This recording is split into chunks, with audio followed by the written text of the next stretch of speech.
In the vicinity of Re-Esti's kingdom, Ainz and Albedo is preparing to lure strong foes. He cast Delay Teleportation, Body of Effulgent Barrel, Life Essence, Mana Essence and Explosive Landmine. Not long after, Azuth Aindra of Red Drop Adventurer arrived. Albedo then remind Ainz that their goal is to collect information. Azuth Aindra then engage in battle without warning, killing the Death Knights.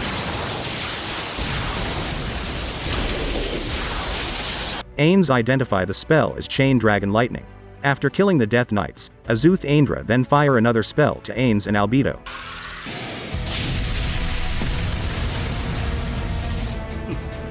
But to his dismay, it did not make a scratch to Ainz or Albedo.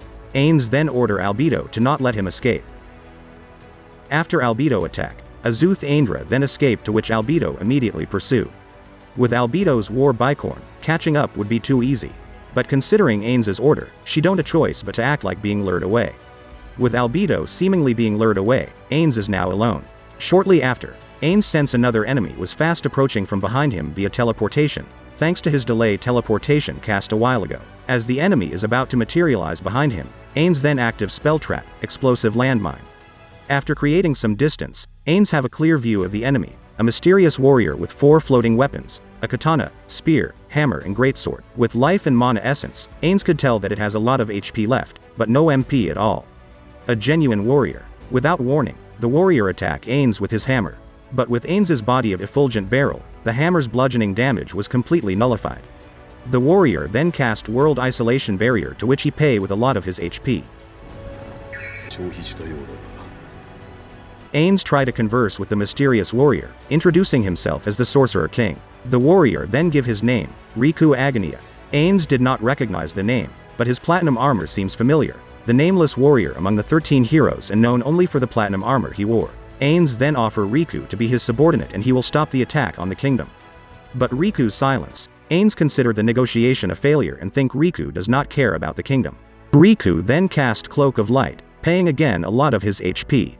Ainz attempt to use greater teleportation, but failed. It only teleport him at the edge of World Isolation Barrier cast earlier by Riku.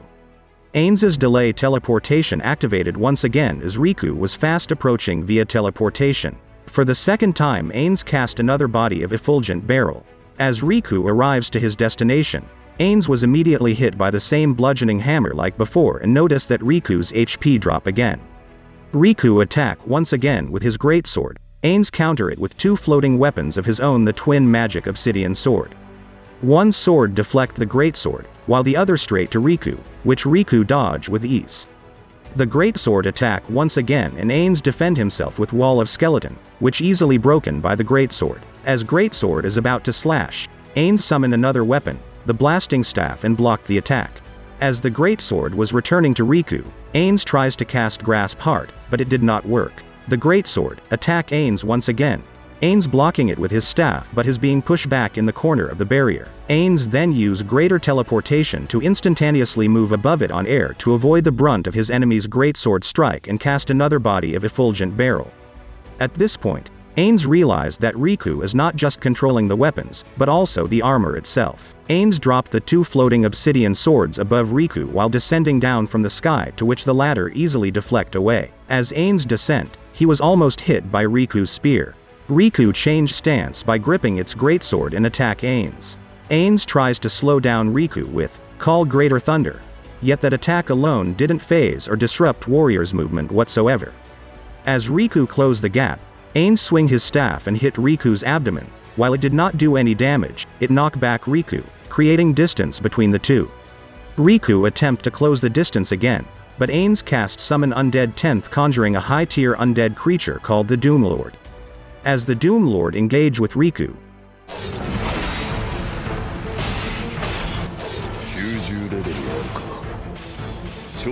Ainz think he could not gain any more information to Riku and sent a message to Albedo to come back.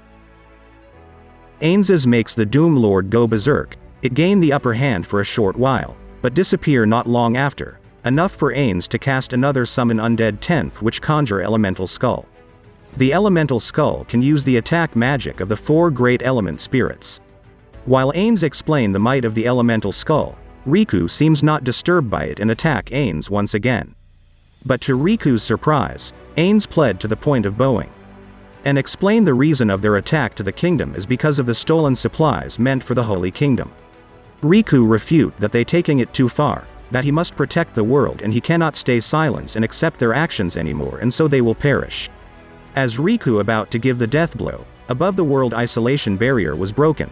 An enraged Albedo rapidly descends and lands on him with a powerful halberd strike that caused Riku's feet sunk into the ground. But before Albedo do another attacks, Ainz stop her. Ainz then once again offer Riku to be his subordinate, which latter did not respond and disappeared via world teleportation.